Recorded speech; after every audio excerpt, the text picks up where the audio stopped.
It's now time for the Billy C. Show, part of the BillyCBoxing.com network.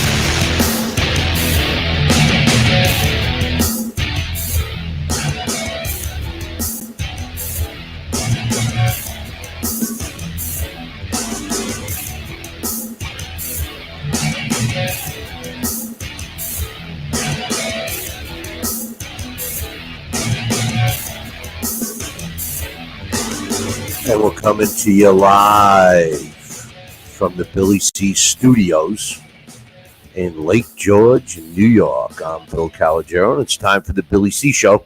Good morning, good day, good evening, whenever you're watching and whenever you're listening. I hope you're doing okay. Today's show is being brought to us in part by the Title Bout Championship computer game. Hey, you don't know about the Title Bout game?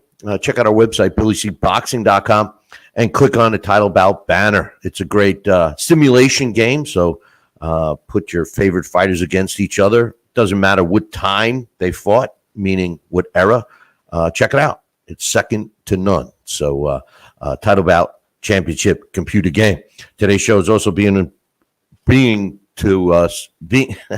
brought to us in by, hey, I'm a little rusty, man. You know, we've only done one show in the last couple of months. So today's show is also being brought to us in part by the Southern Gourmet Spice Company. Check it out, southerngourmetspice.com.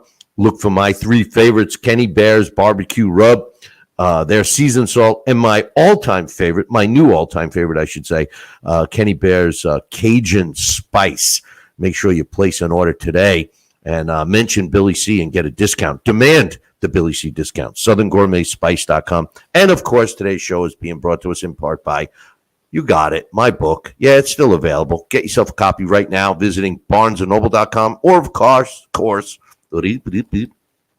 Amazon.com. If you want me to sign a copy, just drop me an email, bill@BillyCBoxing.com. Today's show, we're going to be joined in a little bit by my man Daxx Khan and, of course, Alex Papali. We're going to talk about, in my opinion, the best ever, and that's Sugar Ray Robinson. What we're trying to do with this show now is look at the sport from a historical perspective. And I thought, one of the favorite one of our favorite segments that we've done over the years. And by the way, we're in our 19th year. You guessed it, 19 years. We are going to go one more. We're going to do 20 years before I hang it up. I am getting old. And I'm getting frustrated, but that's besides the point. But over the years, we've done a segment. It was called, if you're new to the show, it was called Blast from the Past. And it was actually one of our favorite segments from you guys. You guys loved it. So we want to kind of do our show around that. And today we're going to I know last week we got off topic. We were comparing the eras, yesteryear compared to today's fighters and stuff. And I was, just mentioning about training techniques and nutritional advancements for today, et cetera, et cetera.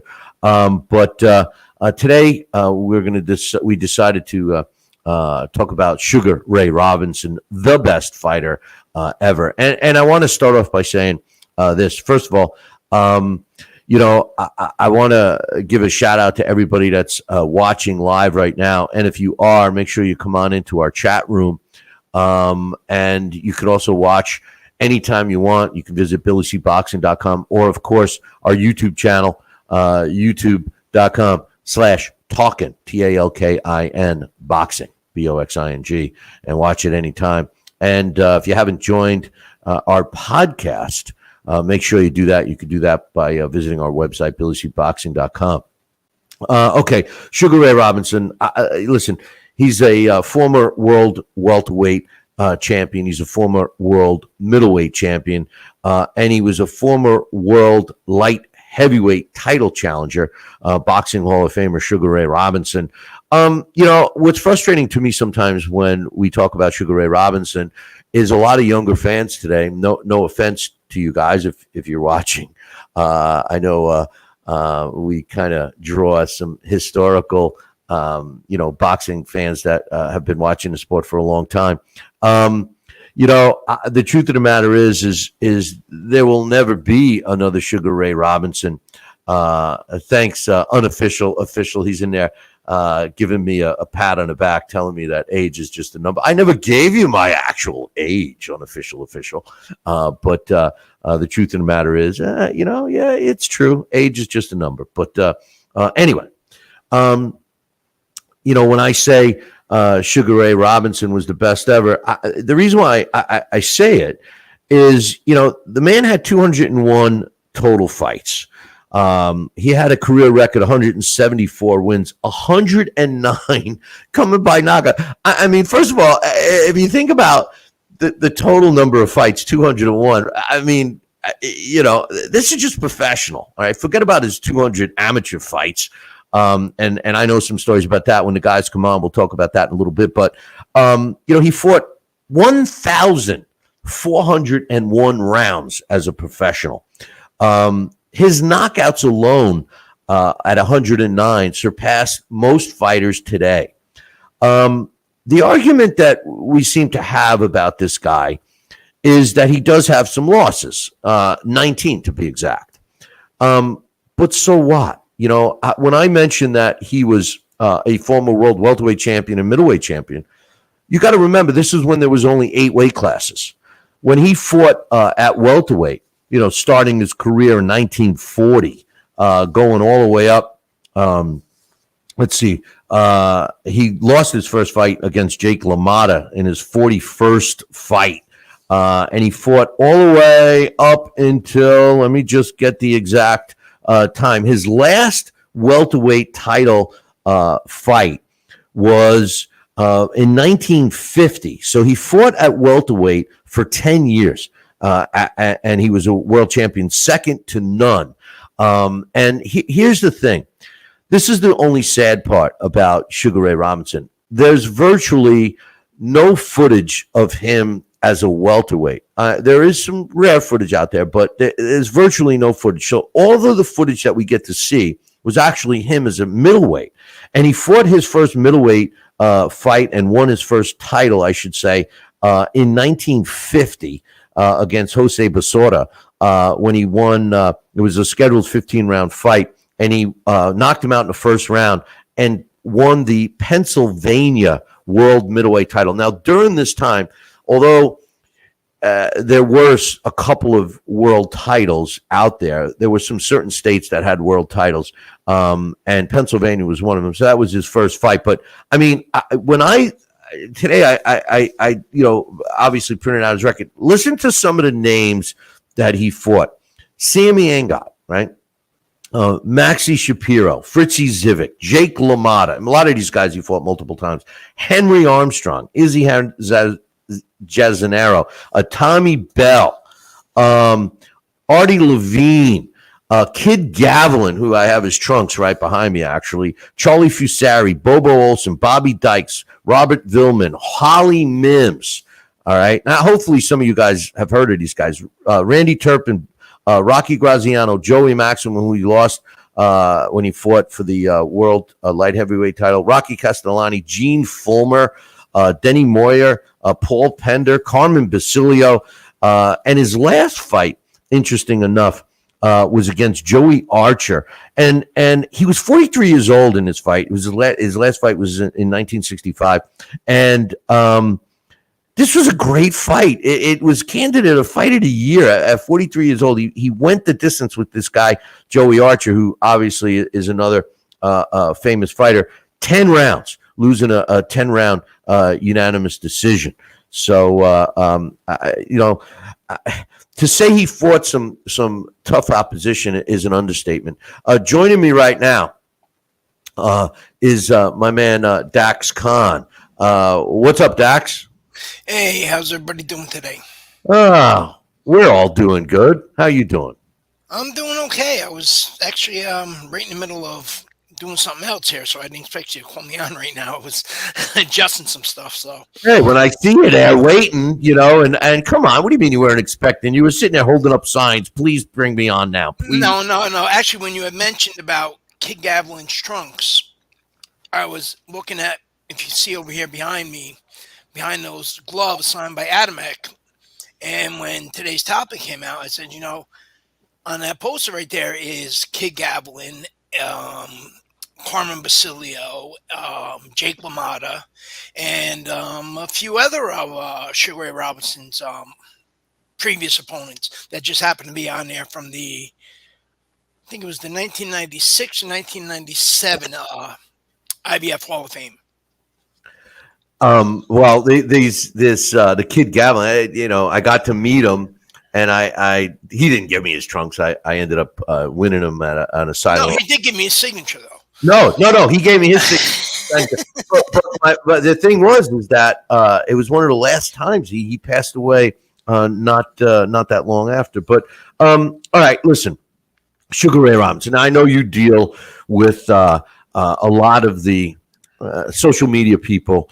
I know you love them all, but I know you get frustrated sometimes, and you're out there more than me in terms of direct communication with some of these younger fans, and I know you and I have talked about this, and I know there's people out there that don't look at Sugar Ray Robinson as the best ever. I mean, I do, and some of the reasons that they give, especially to you, that you and I have not only talked about but have laughed about, was the fact that he lost 19 fights, and that a lot of younger fans today have a tendency to look at a fighter and judge the quality of the fighter not by the opposition of who he faced, but how many losses he has. When you look at Sugar Ray Robinson, Daxx, a cat that fought 201 professional fights, 1,401 rounds, to lose 19 fights, considering the level of opposition, how could you criticize him? Well, number one, when it comes to the losses, I always go back to a conversation that Greg Haugen and I had pertaining to the activity of fighters in this era. And in that conversation, I remember Greg saying, I don't care who it is. I don't care if it was my sister. If I fight her 100 times, she's going to win at least once. He said he was famous for saying that to a lot of people. Now, as far as Sugar Ray Robinson goes, you already stated early in his career, in 1940, he fought 5 times. That was, his introduction to the sport. But when you break, even in his last year of fights, 1965, he fought 15 times. In 1950, he fought 20 times. In 1949, he fought 13 times. People also don't understand is that back then, there was no TV. People had radios. There was a lot. Wait a minute. There was a lot of TV. As a matter of fact, boxing, and I think you just forgot this because you and I specifically have talked about this, because boxing was so popular. I mean, there wasn't a lot of TV channels, but boxing was so popular, they actually put out a TV guide just for boxing. It was boxing on almost every night back in the 50s and early 60s. But there wasn't TVs, and we're talking about... Oh, you mean physical TV in people's living rooms? Yeah, we're talking about the beginning of Ray's career. When he first came out, between 1940 and 1945, people didn't have TVs in their living rooms. A lot of people didn't have radios in their living rooms. Remember, World War II was still going on. So there was no social media, there was no internet and those type of things. Guess what else? Guess what else? There was no computers. Young fans can't even fathom that, right? So as a way of promotion was that, because unless a fighter was leaving the country, a lot of times Muhammad Ali himself early in his career did this. They drove across country on a bus. And because Ray fought so often, and because those were same-day weigh-ins, not like today where you can weigh in today, then you have overnight to rehydrate. It was only the last couple of years where the WBC and the IBF had kind of started monitoring weight loss and limiting how much you're allowed to gain again overnight. Back then you had to be on weight. Sure, you can rehydrate a few pounds in 4 or 5 hours, but certainly not like Julio Cesar Chavez Jr. when he fought Sergio Martinez, weighed in at 160, and on fight night weighed 181. Hey, That Dax, wasn't happening. I don't mean to interrupt you, but you hit on a really, really good point, because think of it this way. And what Dax is saying, boys and girls, with the same day weigh-ins, what we actually had is accurate weight classes, Dax, because a guy that weighs in on the night of a fight, and you're right, you might be able to gain a few pounds from the weigh-in at 10 a.m. to the fight night at 8 p.m. or 12 p.m. or whatever, or 12 a.m., whatever. We had actual weight classes. You make a great point. A fighter weighs in at 160 the day before. The next day he's 175. He's fighting at light heavyweight, And the other thing is, they did have junior divisions back then. I forget if they had super divisions, but they weren't really recognized. Only a few. They started out with a few. In the 60s, they came up with the most popular divisions, and they came up junior, like junior middleweight was one. Right. So, coming in that welterweight limit, we've talked about on the show many times, and a lot of fans talk about it, that guys like the Charlo brothers, or a Jarrett Hurd, or let's say even Joe Smith, we'll say Sugar Ray Leonard, Errol Spence Jr., Tommy Hearns. We wonder, how did they make it down to that fight weight? Because overnight they were able to rehydrate so much. And Sugar Ray always had to be on weight. So a lot of these fights that people criticize about, okay, he's the world champion, but he's fighting somebody who has less than 10 fights, and it's a losing record. One, that travel across country, if you're fighting in New York now and then 2 weeks you're fighting in Los Angeles, you're promoting that fight. You are sparring, which is what they technically were. They were sparring matches. They weren't really meant to be out there and considered legitimate, genuine fights, which is why you see most of the time the belt wasn't on the line. And also, again, it was a time where the country was poor. A lot of times you needed sparring partners wherever you were throughout that country, and you helped other fighters. You yourself talk about professional opponents. Professional opponents back then relied a lot on being able to get a fight to help feed their family, because a lot of times, especially people who were manual laborers, were out of work, especially like in the wintertime, there was no outside work. And back then, I don't believe there was unemployment. So getting an opportunity to go in there and even lose to a guy like Sugar Ray Robinson kind of made you a local sensation. And on that local level, it kind of boosted you up and brought you to that next level. And like we spoke about last week, no matter what's going on in the country, people always love to go to boxing. So it was truly important for those type of fights to happen, not just for Ray, not just for his opponents, but for the sport overall.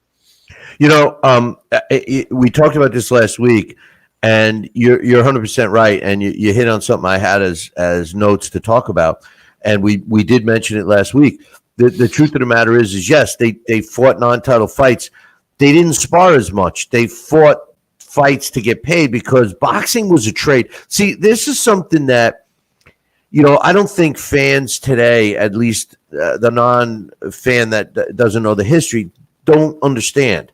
Yes, the money that a lot of upper echelon fighters make today is astronomical, once they get to a certain level, and they're fighting 3 times a year. But they do a hell of a lot of sparring. Back in Sugar Ray Robinson's time and during those eras, they didn't do as much sparring because boxing was a trade. Carpenters, plumbers, boxers. It was a trade.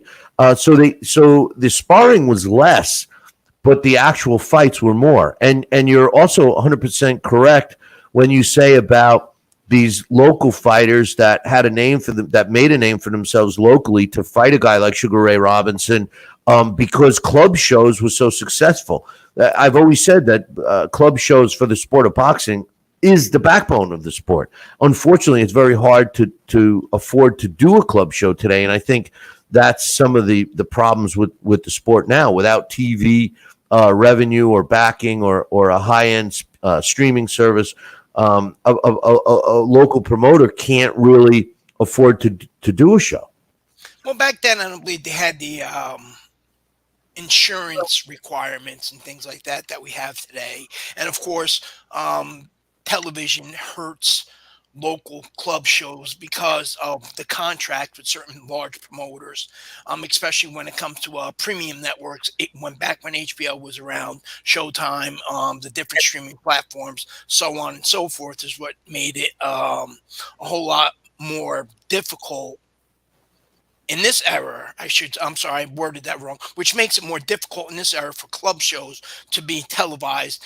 We do see them every now and then on a small streaming platform, but, of course, not on television. I think the last time we used to see those club shows on a regular basis was more or less Tuesday Night Fights, even though they were more considered club shows when you look at all the names and what they ended up becoming. But they were, for the most part, club shows at the Blue Horizon, because most of those guys at the time were unknown when they stepped into the ring.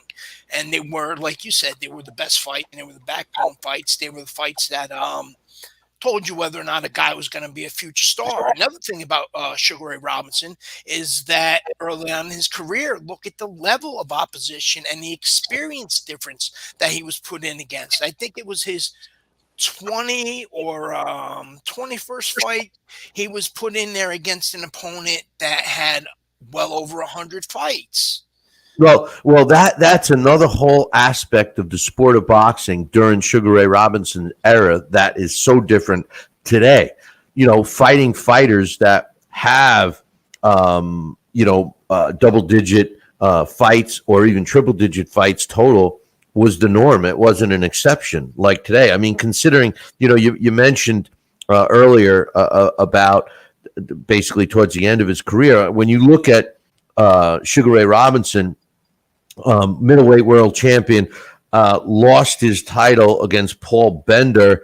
And, these were after the two Carmen Basilio fights, which they won one. He won one and lost one to Carmen Basilio. Both of those fights in 1957 and 1958, respectively, were fights of the year. They never did have a third fight. And the year before that, he had went back-to-back and traded the belt with Gene Fulmer, another elite Hall of Famer. Well, this is you just beat me to the punch here, Dax, because what I was going to mention was the fights with Gene Fulmer. Now, he lost his title to Paul Bender, and he got his next and last middleweight shot, a world title against Gene Fulmer. Now, this is the same guy. We talked about this, Sal, God rest his soul, and I did the Boxing Revisited shows, and we talked and did a rebroadcast of Gene Fulmer versus Benny Kid Paret. This was the guy who basically should have gotten, well, I shouldn't word it that way, but the beating that Benny Kid Paret took against Gene Fulmer was the fight just weeks prior to him dying in the ring.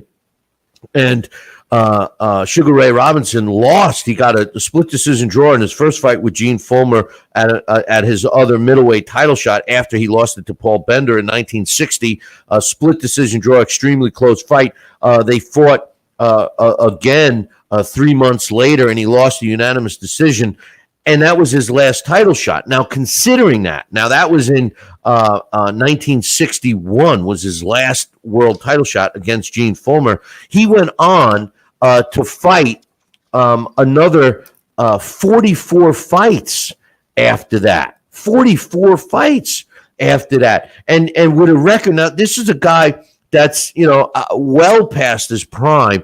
30 wins, 15 of them coming by knockout. Yes, he had 10 losses, 3 draws, and 1 no contest over that span. But Dax, this is a guy that was, still fighting top name fighters, still climbing the ladder, and ultimately lost his last professional fight in 1965 against Joey Archer, who was 44-1 at the time, and that got many votes. You're talking about Ray? Sugar Ray Robinson's last pro fight was against Joey Archer. I thought it was against Joey Giardello. No, my records that I'm looking at right in front of me, it was Joey Archer in 1965. Well, no, you're right. You're right. Yeah, no, He never lost. mind. He lost. He lost a very, very close decision. Many people voted for this fight as fight of the year in 1965, and he hung it up. Now, let's make no mistake. Sugar Ray Robinson did retire several times, but from his career from 1940 through 1965, the longest time he had out of the ring was when that 3-year time span. 2.5. It was Maxim fight. 2.5, right after the Joey Maxim fight. That was the longest time he was out of the ring. And this was a guy that made his living in the sport of boxing. And listen, make no mistake, he was a guy that flaunted the money. I mean, when he went over to England against Randy Turpin to win he lost here in the States and went over to England to win. I mean, this was a guy that brought his pink Cadillac and an entourage. I mean, listen, he knew how to promote himself too, and just like you loved him or you hated him at the time. But I mean, this was a talented guy. I mean, when you watch the clips of Ray Robinson, and considering that the era of the filming wasn't like it is today, I mean, this guy could do it all, Daxx. Yeah, no, I was just real quick about the Giardello fight. The reason I was brought that up because I just happened to be looking over there, and there's a picture of the Deontay Wilder and Tyson Fury second fight, and there was something on there that was funny about that is that Ray had, I'm not sure what the official name of it is, but he had a phobia of elevators. And on that day, I think he had climbed like 12 to 14 flights of stairs running up and down in his hotel room. And he had mentioned that afterwards, not post-fight, but like a couple days later in an interview, saying that because he was running up and down the stairs all day, that when they were announcing the fight, they were giving the introductions, his legs were already like jelly. He said he just wished he would have just took the elevator and got over it that day. And but no, when you go back and you look, and we'll go back and I'll go back to what you're saying about him flaunting it and stuff. When you see the guy and what he put himself through, and when we criticize guys like Mikey Garcia because he literally had nothing to offer against Errol Spence Jr., who was so much bigger, but he dared to be great. Same thing with Canelo recently against Bivol, where all of a sudden he's overrated, but he dared to be great. And he went up against guys. He challenged himself. He challenged himself. Ray did the same thing when he tried to go for that light heavyweight title. And again, it was brutal outside. And these guys today, they're fighting in air-conditioned venues. That was, I think it was 104 and 105 degrees outside. It was in Yankee Stadium. The referee had quit a few rounds before that. And you know that Maxim said, do I have any air conditioner in my corner? Time out. That fight, that Joey Maxim fight, Dax, remember the first referee. Yeah, quit 3 rounds earlier for the same reason. Yeah. And that's why he had to take the break from the sport because, it just drained him so much with all the other fights you had behind him.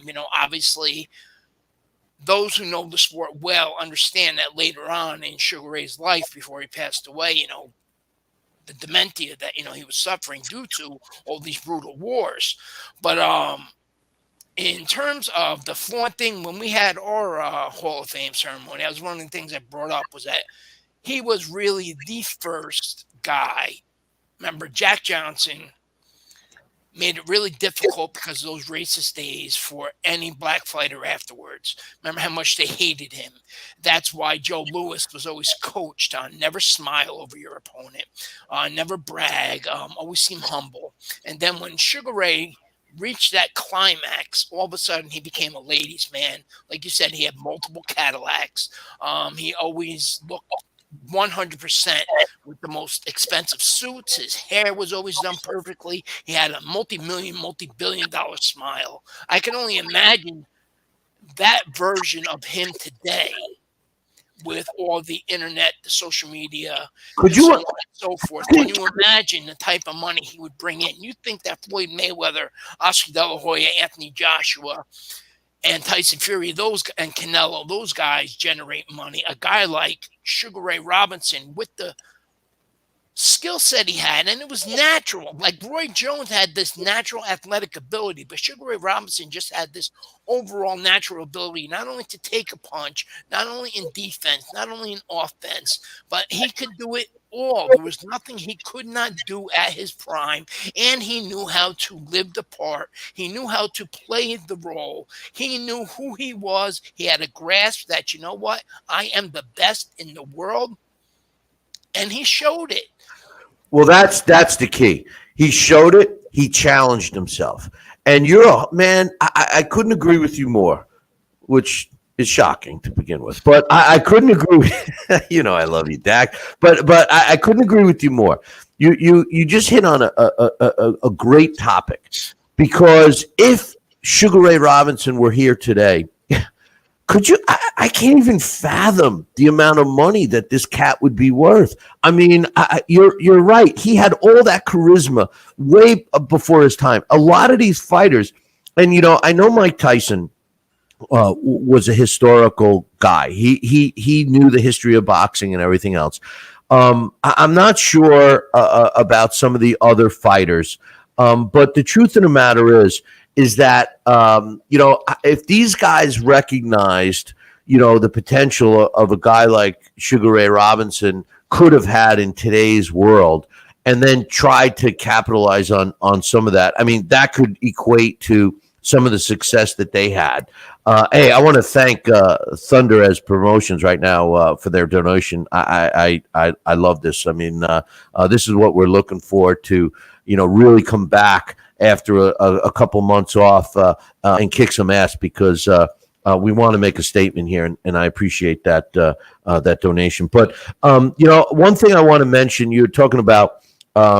First of all, Ray Robinson died very young, Daxx. I mean, I remember reading it, getting the notice in the paper and seeing his picture, and it's the same thing. The image of Joe Louis at the last fight, that he was alive in a wheelchair with that cowboy hat. It'll never ever leave my mind. And to think that these guys were in their 60s, we're not talking. I mean, Don King is in his 90s. And these guys were in their 60s. Sugar Ray Robinson died at 67.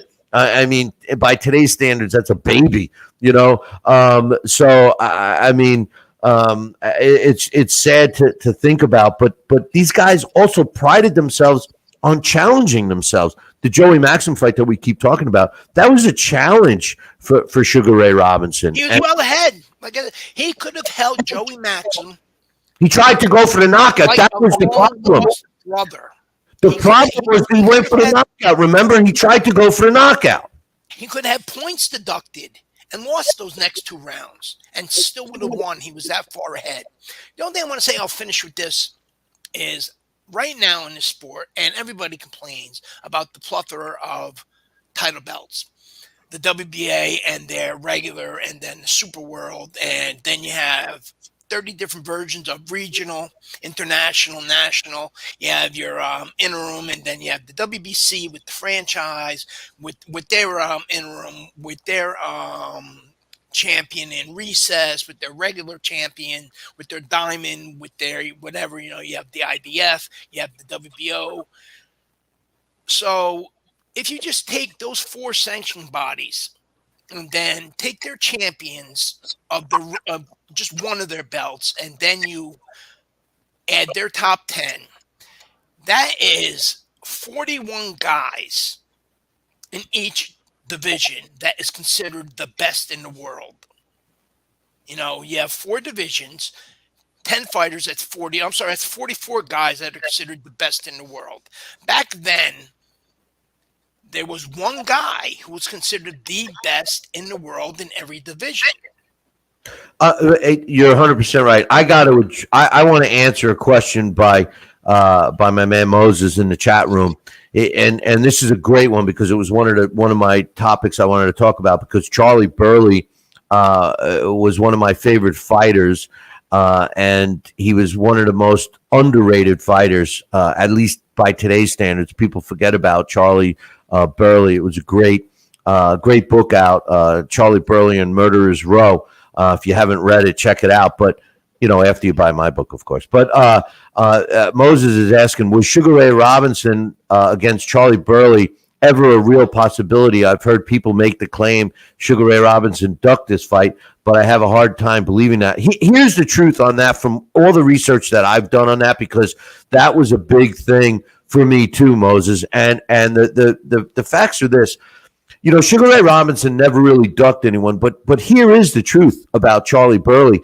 Charlie Burley, although he had very fragile hands, he used to break his hands every time he got into fights. I mean, this was a guy that would break his hands in sparring before a fight, and they'd have to put him in the gloves broken. I mean, like Daxx mentioned earlier, some of the rules and stuff were so different back in those days.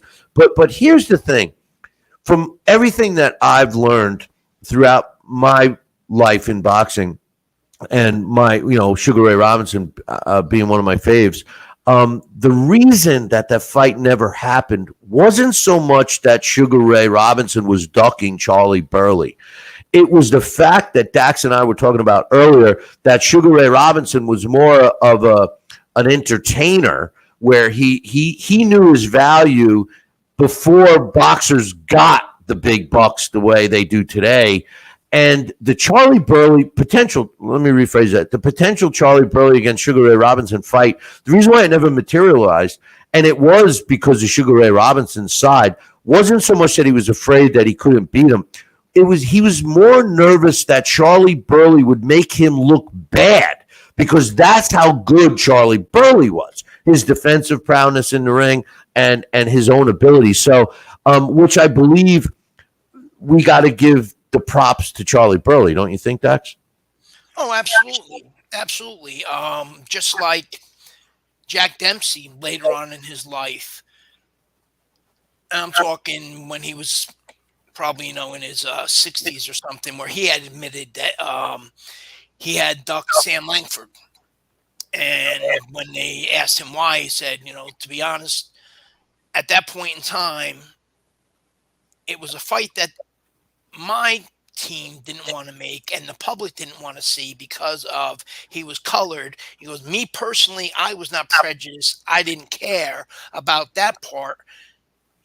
But there was just something about him that scared the hell out of me, and I just did not want that fight. And I just didn't. And I prayed that my manager would not make that fight. So.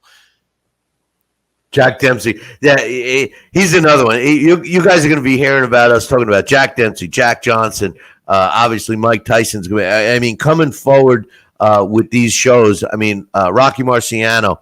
I mean, all these guys we're going to be discussing. But I want to tell, we talk a lot about Sugar Ray Robinson's pro career, and unfortunately all the lost video from him as a welterweight. But I want to tell some stories about Sugar Ray Robinson that is important to know. One of them is before he became a pro. This was a kid, okay, when he was fighting in the amateurs, from Harlem, right? They used to drive up, and Daxx, this is, not far from where you are now, and obviously, I had businesses down there and everything, but Poughkeepsie, New York, like the 7-Up, pick your toes in Poughkeepsie? Yeah, no. But I'll tell you what happened in Poughkeepsie. Poughkeepsie was a very hot boxing town during the late 30s. And before Sugar Ray Robinson turned pro, he would fight on these, what they called smokers. And they had smokers as professional fights too, but the amateur smokers. And he would go and fight. And what they would do is he would ride in the back seat of a rumble car. Now, I don't know how many rumble seat in a car, I should say. I don't know how many of you guys out there watching or listening to the show right now actually know what a rumble seat is. But it was like a trunk in an old car that would fold up and it would become a seat. And Sugar Ray Robinson used to sit in a back seat of a rumble seat of a car on his way to Poughkeepsie from Harlem. Now, back in those days, I'm sure, it's more of a Harlem to Poughkeepsie, Daxx. I mean, on a good day without traffic, maybe you can make it in 45 minutes to an hour. But back then, I'm sure that ride was closer to 2 hours. and Sugar Ray Robinson was in a rumble seat, okay, no matter what the weather was, and he would go and fight in these smokers for a watch. He used to fight and win, and they would give him a watch. And what would he do with that watch? He would trade it in for $10. And that's how a lot of these amateur fighters used to get money. And the same watch he would fight for next weekend at the smoker, and get the $10. But he would go through all of that for the $10. I find that amazing.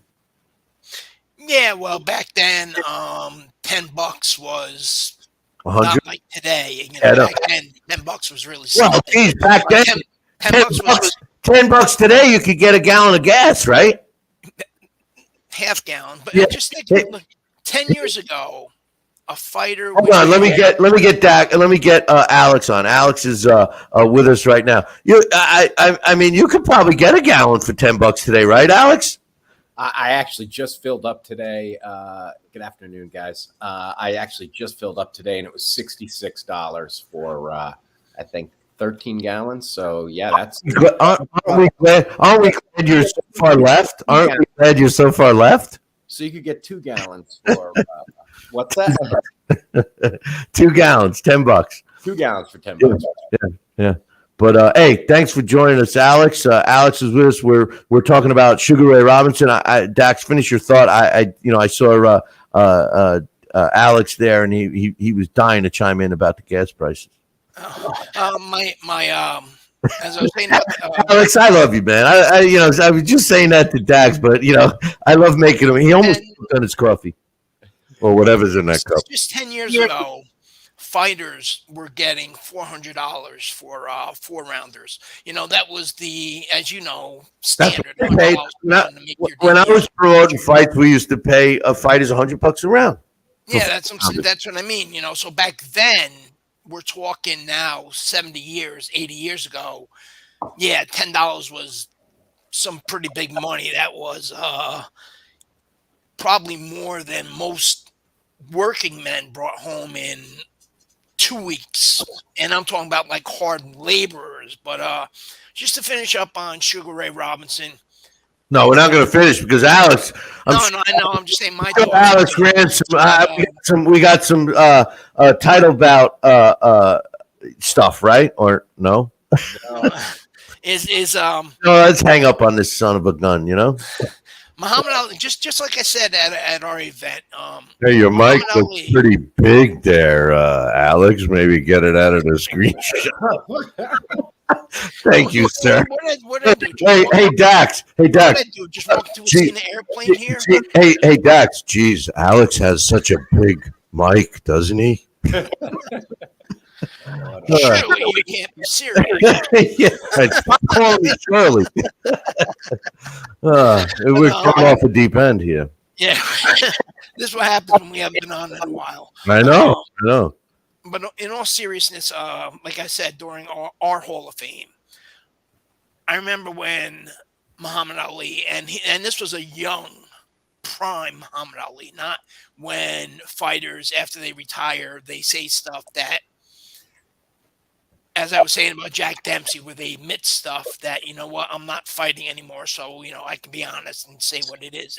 But this was when Ali was actually at his best, and somebody had, I forget who the broadcaster was. It wasn't Cosell, but they said, who's the greatest fighter of all time? And he said, well, Sugar Ray Robinson. He goes, but you say you call yourself the greatest fighter of all time. He says, no, I'm the greatest heavyweight. Hey, and there was a difference. No, heavyweight. And I'm just repeating his words. These are his words. And he goes, there's a difference. Even me, he goes, even I would not have the gall to say I'm the greatest. I mean, heavyweight, we've talked about this in the past. First of all, I want to give a shout out to Raheem for your donation. I appreciate it, Raheem.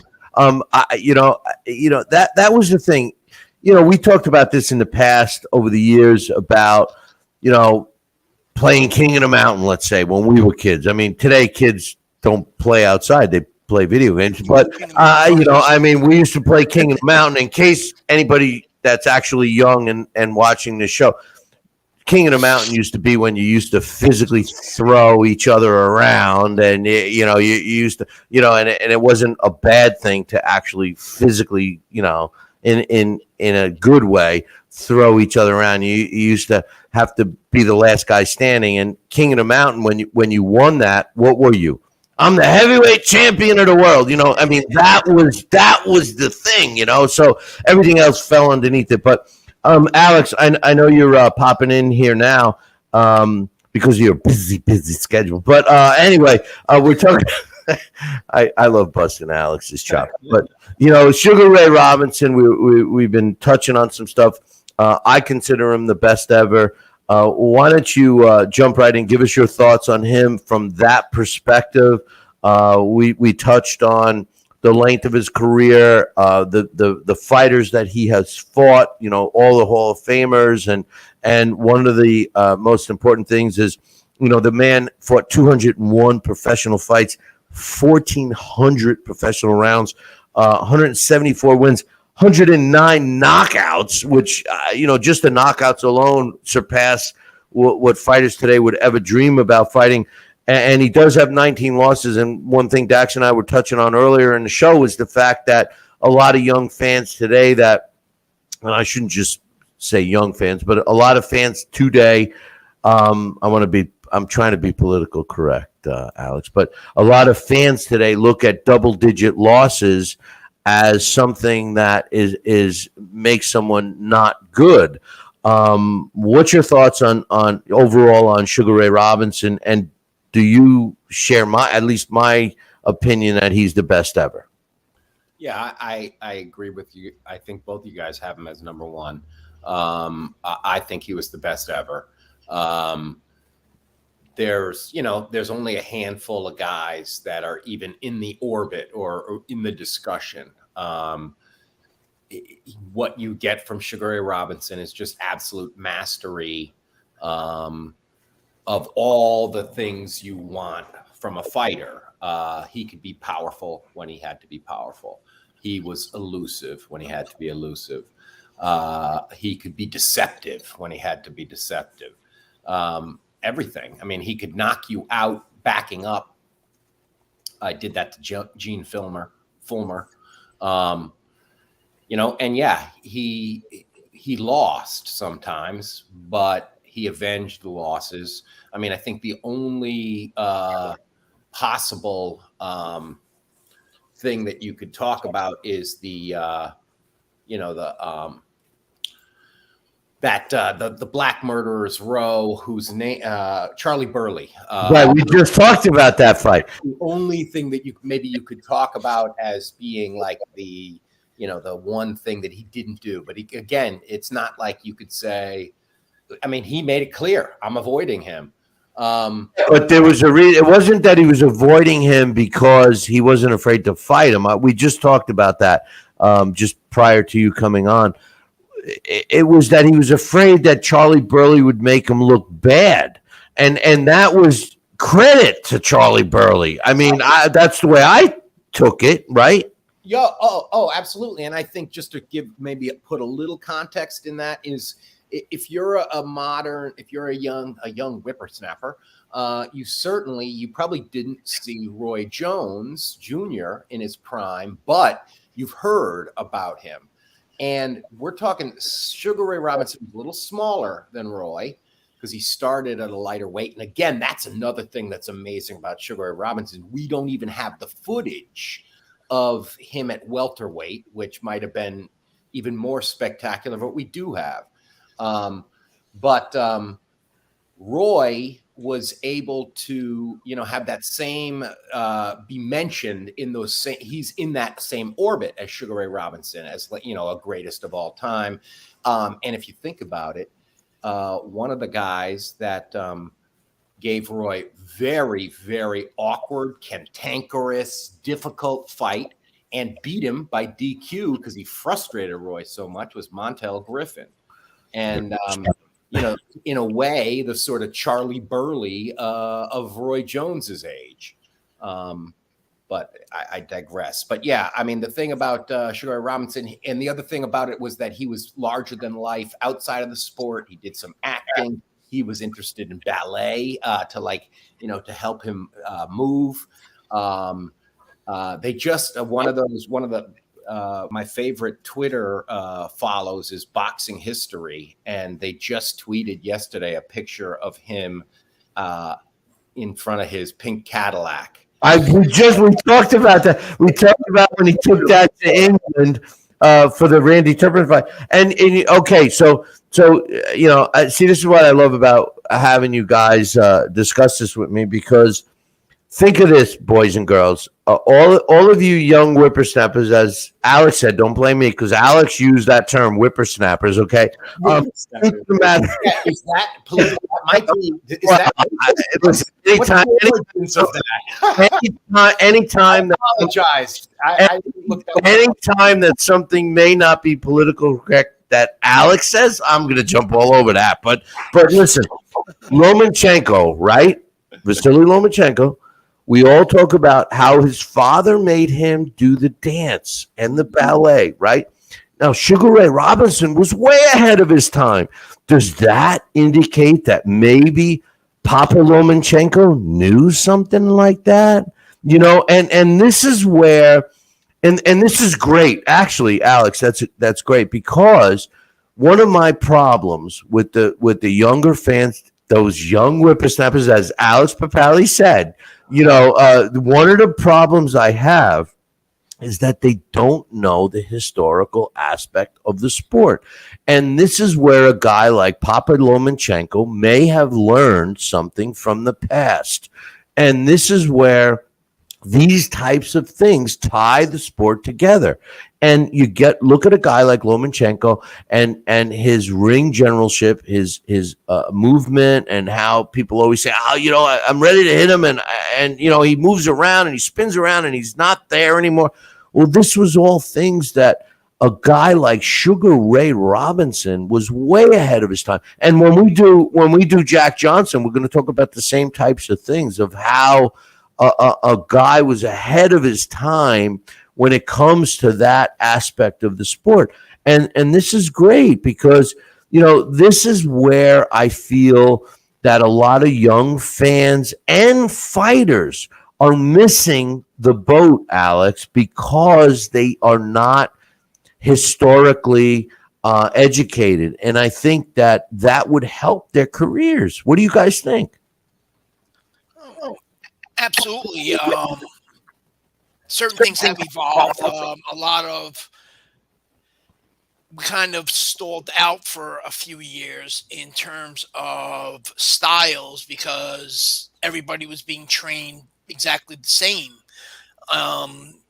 Manny Stewart, Bowie Fisher, once those guys passed away, more or less everybody just started. It was the same style over and over again, and fighters themselves inside the ring, as their career progressed, their styles kind of changed a little bit. Even now, if you watch all the young fighters, as good as Floyd Mayweather was with the shoulder roll, everybody, trainers who have no idea, and I've argued with people and they've gotten mad at me, and I was actually kicked out of somebody's gym one day when they invited me over there, and I said, you're teaching them and you're letting them do the shoulder roll. Floyd Mayweather, long before he did that, he was a traditional stand-up boxer. That was something that he worked on for a lot of years, and they didn't believe me in those terms. So again, back then, we had guys that excelled, like Sugar Ray Robinson, because they were so versatile. I used to rent a building and own a gym from a guy that went to school actually with Marty Servo up in Schenectady. And there is, I don't know if you ever seen the movie or the documentary, read the book called Facing Ali, where they talk about their lives being so much different, and the way they looked at everything was so much different after spending time with Muhammad Ali, both during the fight and after the fight. And he said that, Marty Servo, after he had lost to Sugar Ray, he never looked at the sport again the same, because he realized it doesn't matter what you do, how hard you work. Some guys just have something that nothing is going to be able to be taught, trained. Nothing is going to be able to be worked out into the gym. Some guys, and Roy Jones Jr. at super middleweight is a perfect modern example to where they're just so naturally gifted. They put in that work, and when they execute it, there's almost nothing you can do. And the last thing I'll say about Sugar Ray Robinson, and then let you guys discuss this. In my opinion, Sugar Ray Robinson and Jake LaMotta, that was the ultimate and the beginning of the boxing mind game. We speak about how much the fight is won even before the bell starts. In their series against each other,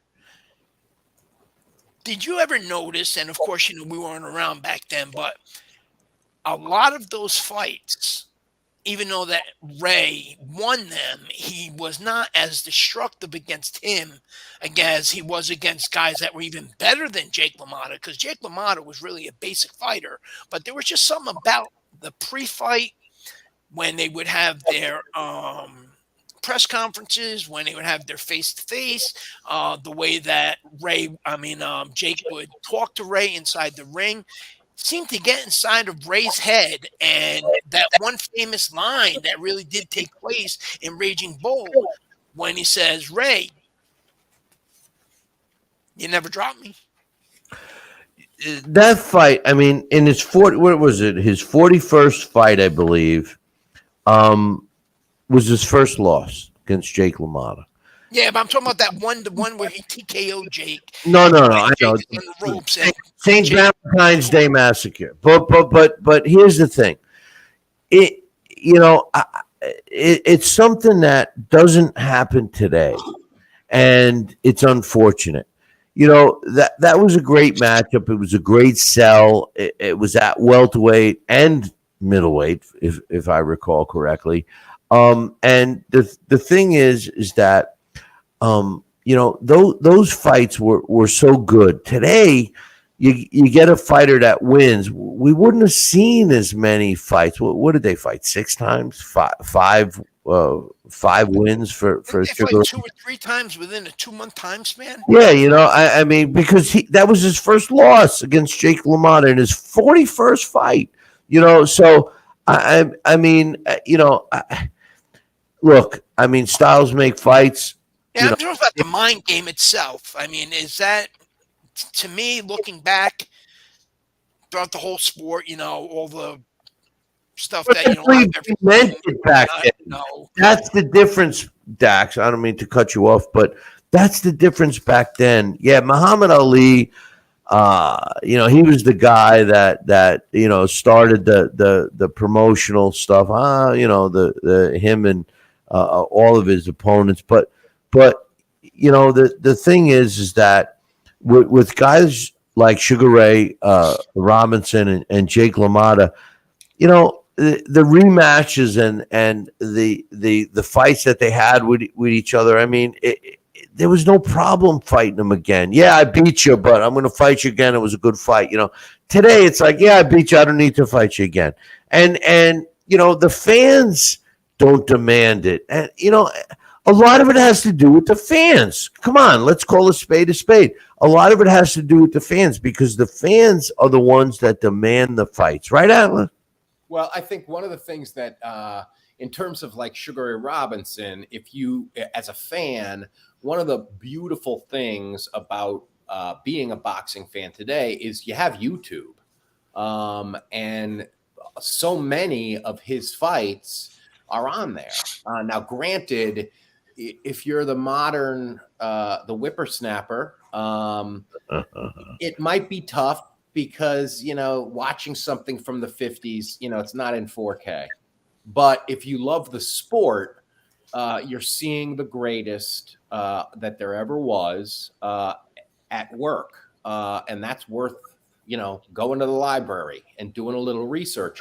And that's what's the thing that's beautiful about YouTube, is that you could go 70s, 80s, 90s. It's all on there. Not everything, but so much. It's amazing. I've had people ask me about Tom Molyneux, but unfortunately, they can't find any videos. Of course, there was definitely no iPhone footage of him. But I think that's one of the things is that I think that turns off some young fans. Now, it's hard to read because if you're going by Twitter, it can be a cesspool. So, I don't want to give, too much credit to people that are just making a lot of noise. But I do think we are living in a time where there's a lot of emphasis on the getting to the ring and how the pageantry of that than there is in the ring. Now granted, the Inoue intro yesterday, I don't know if you saw that, but to the lone guitarist, that was badass. But I just do think that it's a time of flash, not substance. And I think that's the thing that was so absolutely amazing about Sugar Ray Robinson is you got both. Yeah.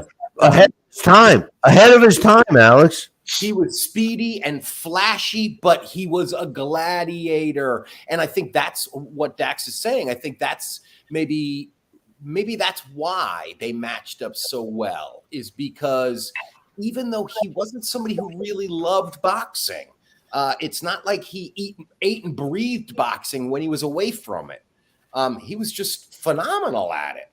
But I think he was also into tap dancing. Well, when Daxx was talking about ballet, he did professional tap dancing. He performed doing professional tap dancing. I mean, there's video out there of him right now on that famous "You Do Do But Baby," where he can, where you can see him doing tap dancing. As a matter of fact, there was a time when he was doing his shows tap dancing. I mean, these guys back in the day, Jack Johnson, James Corbett, Jack Dempsey, etc.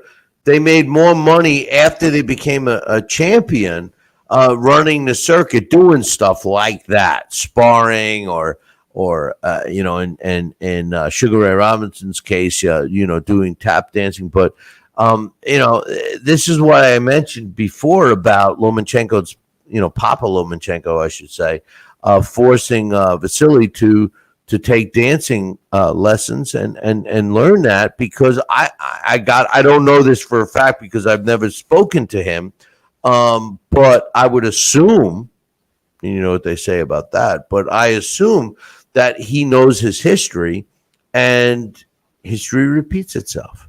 And, Sugar Ray Robinson was a guy that I would think if I was bringing my son up today, that I would want to emulate and try to follow the path that he took to his greatness. And I think that that's something that is so lost today with fighters because of something, Alex, that you missed that Daxx and I touched on earlier, was the fact that a lot of these fights, these fighters fought so often, but they weren't all knockout, drag-out, killer fights because they didn't spar as much. We talked about this last week. And, you come into small town USA and the local tough guy fights Sugar Ray Robinson. And, of course, he loses, but he gains respect in that town. And Sugar Ray Robinson gains a paycheck because boxing is a trade in that era. Not today, where they fight 3 times a year and they get Fighter of the Year award. Right, and I think that's one of the things that is, especially when we talk about eras competing with each other, that's where that Mike Silver factoid is so important, of just the comparison of registered, licensed prize fighters. How there's just so much fewer today than there used to be. And I think because if you think about that, okay, maybe the nutrition, the training, all those things. Yes, people are bigger, stronger. Like Mike Tyson says, athletes don't get worse, they get better. So, I mean, that's why they, every Olympics, they shatter records. This sport, I think there's always going to be fuel for the past eras argument because they saw and had to deal with just more styles. And when you're fighting, that's what it's all about. But today, I think that the fighters and the fans are not looking at it that way, Alex. I think that they're so we've been led down a path to believe that the O is more valuable than the level of opposition or the amount of fights that we've fought. And to me, that's one of the problems we have with sports. I don't want to be criticized because I know I have been in the past, and I'm sure I still am. But it's not that I'm knocking the fighters of today because I respect every fighter. It's the problems that I have with the sport today is the way I think we can all agree that fighters deserve to make as much money as they possibly can. And I'll be the first to hold that flag. But I think that, the banner and the fan and the person that starts to argue with a Daxx Khan about, why this guy sucks because he's got double-digit losses and this guy is great because he has no losses, and they're not looking at the level of opposition. And, somebody mentioned Deontay Wilder earlier in the show, and he's a prime example. I mean, look, he's a one-trick pony. Whether you like him or not, he's a one-trick pony. He had unbelievable, and still does, has unbelievable punching power, can end a fight with one punch, and that simple fact makes him a great fighter. But the truth of the matter is he's a one-trick pony. And fighters of yesteryear and guys like Sugar Ray Robinson had much more in their treasure chest of talent. And that's what bothers me about the sport today, that they're not getting the recognition that they deserve. And I'm not talking about just the old-time fighters. I'm talking about even young fighters because, Dax, you know as well as anyone, because you're in the trenches in terms of young fighters and the amateurs and everything else. A lot of these young kids that are showing the talent may not be getting the opportunities because of either they're not signed with the right person or they may have had a loss or two early in their careers, et cetera, et cetera. And I think that hurts the sport long term. And that's my thoughts. Oh, absolutely. It hurts the sport long term. And some of our all-time greats, whether or not it's divisional or pound for pound all-time greats, lost early on in their career. A guy that many consider the second best pound for pound fighter, or at worst, if you're truly an educated boxing historian, you would say the fourth best pound for pound fighter of all time, and that was the original 3-division simultaneous world champion, Henry Armstrong. His very first fight, I do believe he was knocked out. Bernard Hopkins. First couple, wasn't he like 1-3 in his first 4 fights or something crazy like that? 2-3, something like that. I believe Bernard Hopkins. He lost his first fight. There have been guys that have lost their first fight, and losing a fight is bad in a promotional angle. But for those who know the sport, for those who they're working around the sport, so on and so forth, especially if you're a trainer. Okay, Alex, I'm his trainer, I'm his cornerman, and we expect him to go out there and just bull rush Billy C. Just walk over him. And what ends up happening is that Billy is just so smooth on his feet that Alex couldn't cut the ring off. And you know what? I have to take some of that blame myself, because you know what? I never taught Alex how to cut the ring off, since Alex was forever knocking people out, whether or not it was in sparring or whether or not it was in a fight. He was just so. I have to take that fall. And we always hear, "We won tonight." You never hear, "We lost tonight." No, you're right. Rarely. Nobody holds themselves accountable anymore today. A guy, speaking about YouTube and stuff, that was another thing with Ray. Back then, they didn't have footage to study opponents, especially if you were traveling and these were last-minute fights. You're fighting 20 times a year. I'm sorry, it's hard to prepare for anybody when you're fighting 20 times a year. And he has fought 20 times a year, more than once.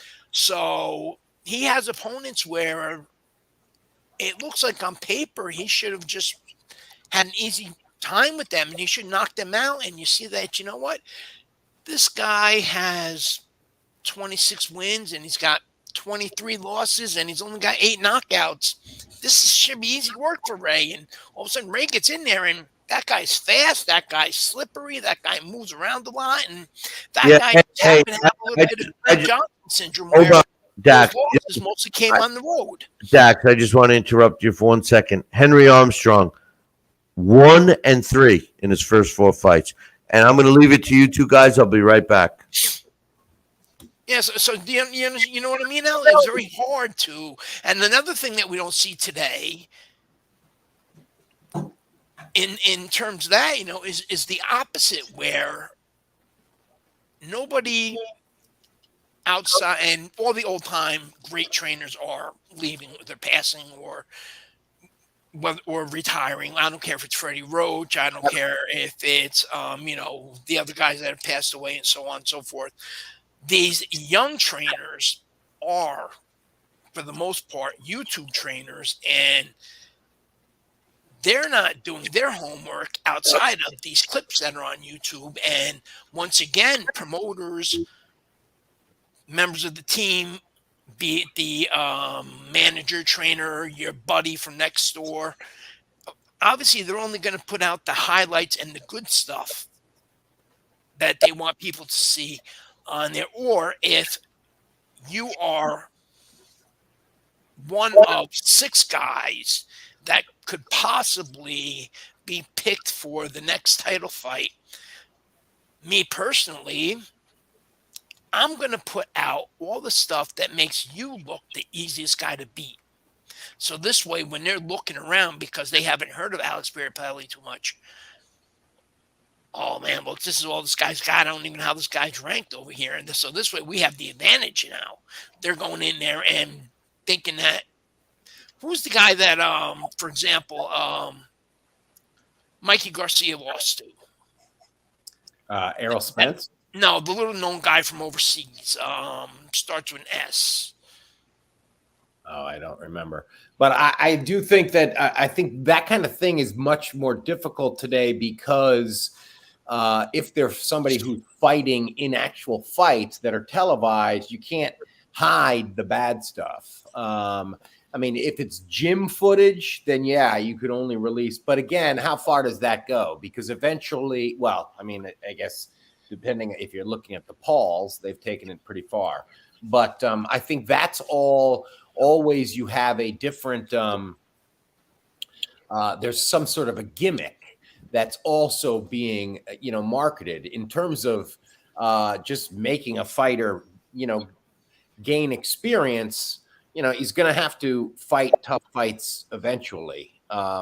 And yeah, if you end up being in a little too deep and you take losses, that I think Sugar Ray Robinson is a perfect example of somebody who, well, first of all, the idea that he was losing was just not part of the equation for so long. He was undefeated as an amateur, as a pro for long time. And then it was like, for him, the losses almost make him more entertaining because he has rematches and shows us that he can learn more and become even better and conquer someone who conquered him. I don't know. To me, that's always, as much as Mike Tyson is what inspired me to get into boxing. And if I ever met him, I would not bring this up. But that's a knock on him. He never came back. He never rematched a guy. And he didn't even come back in a fight. That is a situation. That's one of those yardsticks that measures a great fighter. That's an interesting point. That was thank you for that, Apples, for the Sander Martin is the guy that Mikey Garcia lost to, and that was supposed to be an easy fight for Mikey Garcia. That was supposed to get him back on track and make people forget about the Errol Spence fight. And Mikey Garcia kind of looked like an amateur in that fight. And Sander Martin has a style that's very similar. And I do believe he's promoted by Sergio Martinez. So, but again, that part of that was the weight too, though, because wasn't it at 140? Yeah, well, Mikey Garcia was the A side. Sander Martin, he just happened.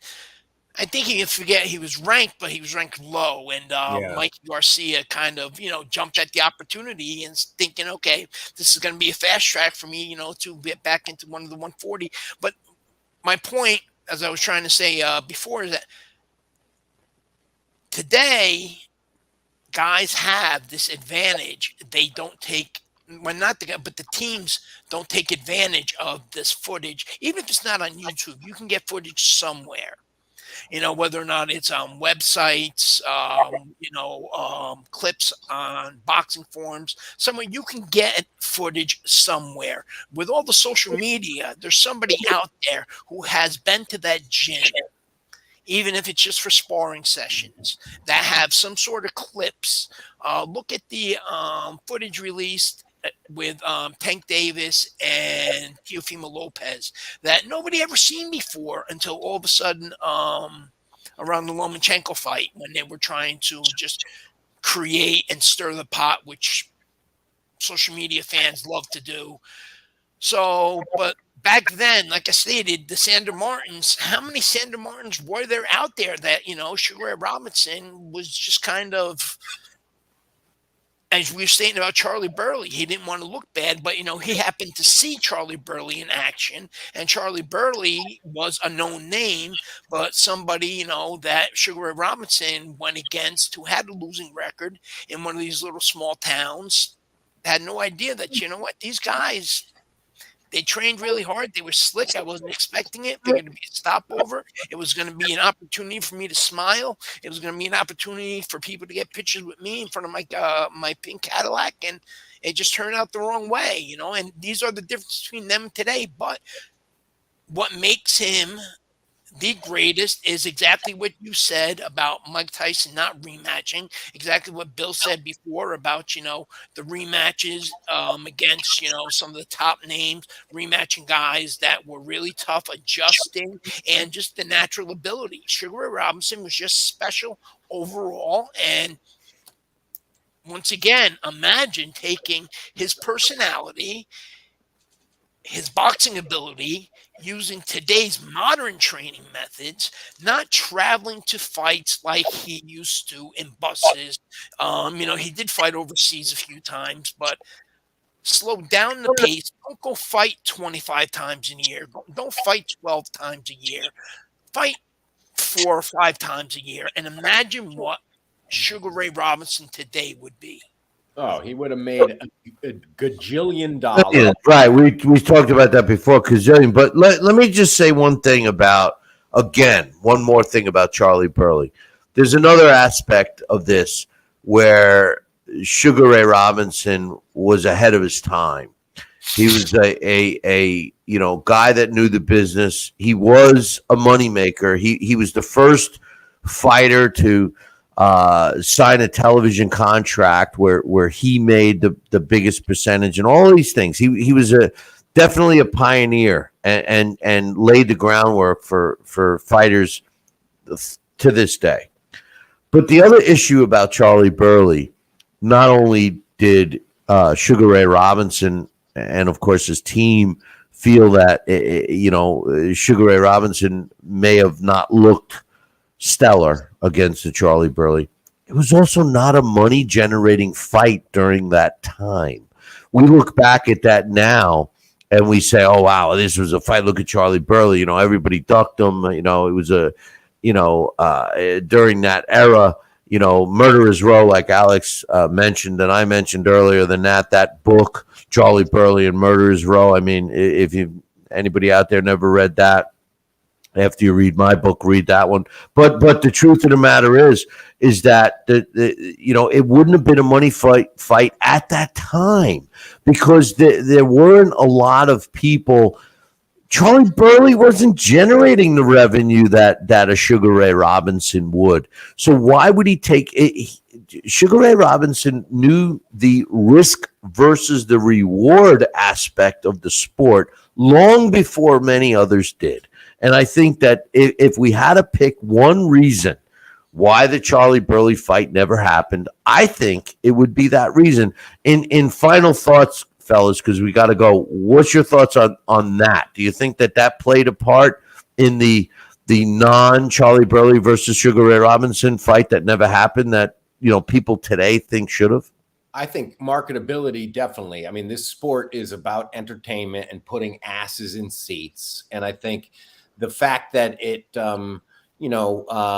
may not have been the most thrilling fight to watch. It would have been a chess match and a difficult chess match. That's you don't want, promoters don't want to market something like that unless you have to, if it's like a mandatory or something like that. I'm getting ready for the Hall of Fame, and I was cleaning out some stuff and seeing what to bring. And I have a bunch of old t-shirts, and I have a t-shirt from Freitas Rahim. That's a fight that's not a fight that if you want to go to YouTube and like, I want to watch a fight tonight, that's not one to watch because it was it was interesting, but yeah, it wasn't. Freitas against Diaz at Foxwoods was a fight.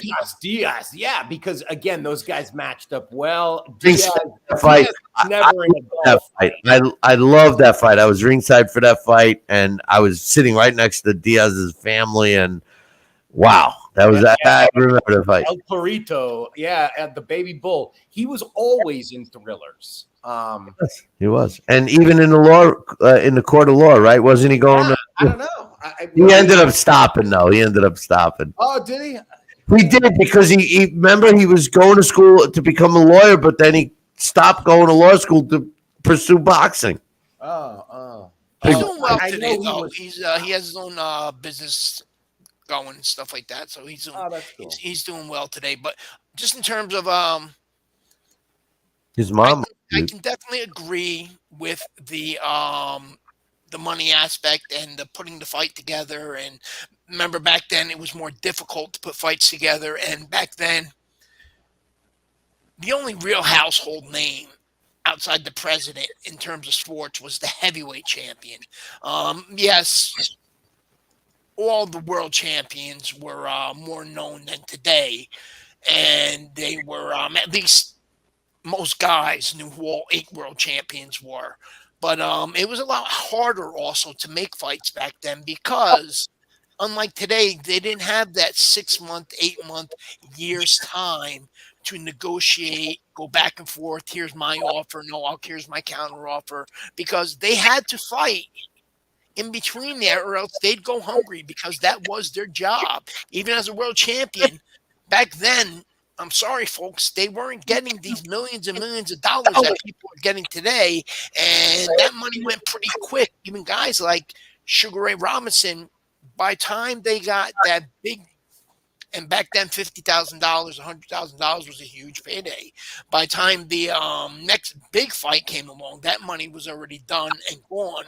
A lot of guys like Joe Louis, for example, ended up suffering later on by the government for the taxes. Fighters still do, but either way is that a lot of times fights like that, aside from it not being marketable, when finally they decide, okay, let's make the fight happen, because they were fighting so often, who knows what could have happened. And then Bill brought up a great point before about Charlie Burley having such fragile hands. It's like, okay, I'm ready. Here's the contract you signed. Charlie Burley, now he has an injury because he got hurt sparring, or he got hurt in a fight that he had taken at last minute, so that got delayed. Now all of a sudden Ray, Yeah, but the difference, Charlie the heel, so the difference is Charlie Burley used to put broken hands into the gloves to fight. Listen, this is. I'm just saying it could be a whole. No, I understand what you're saying, but listen, this is exactly what we're going to be doing, boys and girls, over the next several months, at least until we surpass our 20 years. We're in our 19th year, and you know what Daxx was saying. I'll just conclude with this. It go exactly what Daxx was just saying. It coincides with what we said earlier. In the days of Sugar Ray Robinson, boxing was a trade, no different than a plumber or a carpenter, etc. And you know, these guys made their living.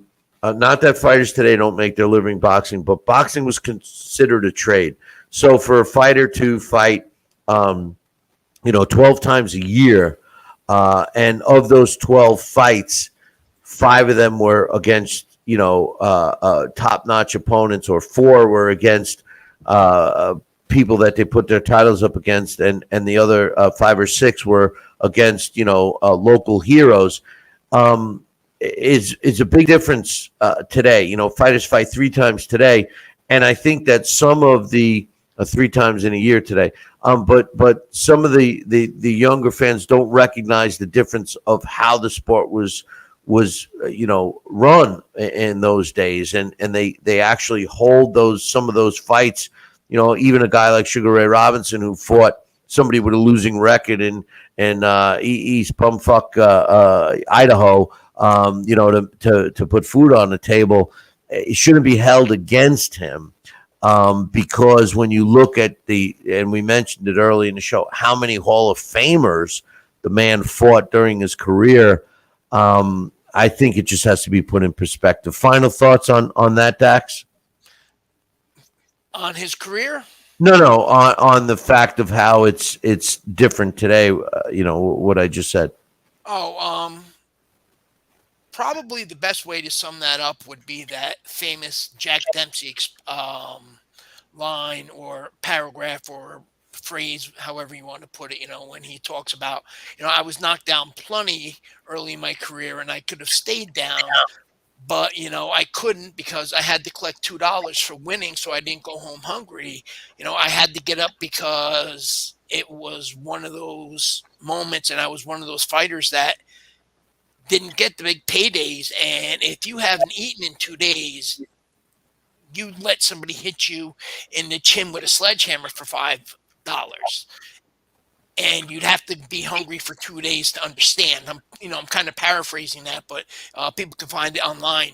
That's more or less what Jack Dempsey said, and I think that's the difference between back then and today, and not just with the fighters but the promoters too, because promoters, remember, there was no laws to protect fighters back then. So your manager, your promoter, everybody was screwing everybody, So the fighter's manager was screwing the fighter, but then the promoter was screwing the manager, so on and so forth. So there was a lot different than it is today.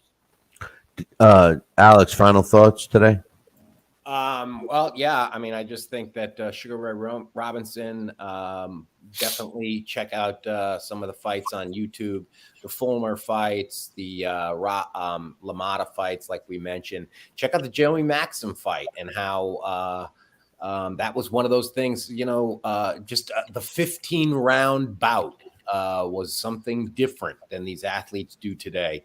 The exposure to the elements in that situation is what beat him less, and how he dealt with it. At the same time, his opponent was able to handle it better. And sometimes that is what it comes down to. And to think that, this is the greatest guy in the world, and he was beaten by the heat. But it was heat enough to take out. It needed 2 referees to get right.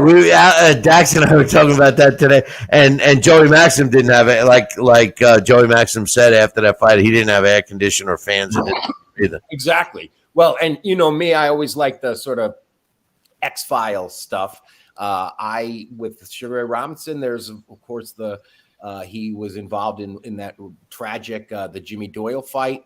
And the sort of do part about it is the we didn't even talk about that. That's a whole nother premonition about that fight, right? So he had I had that down on my notes, and I know he was adamant about not going through with that fight. They told him he was nuts. Yeah, they said, and I guess they brought in I think they brought in a member of the clergy, a priest, to pacify him and get him to sort of put his fears at ease, because he had dreamt that he killed him. And the priest, I guess, convinced him. And he went out and he knocked Jimmy Doyle out, and Jimmy Doyle passed away. Yeah. And I think maybe this is a good way to close with him, because it's another, it's a great quote, just like Joe Frazier has some really great morbid quotes, but I think it's the reality of boxing. It's a very dangerous sport. There was an inquest about the bout, and a member of the commission or somebody asked Ray Robinson, was it your intention to get him in trouble? About Jimmy Doyle. And he said, "Sir, it's my business to get guys in trouble." Correct. Hey, listen, fellas, I appreciate it. I'm going to say right now, our next show, Joe Louis. Are you guys good with that? Yeah. Oh, yeah. Definitely. All right. So everybody watching.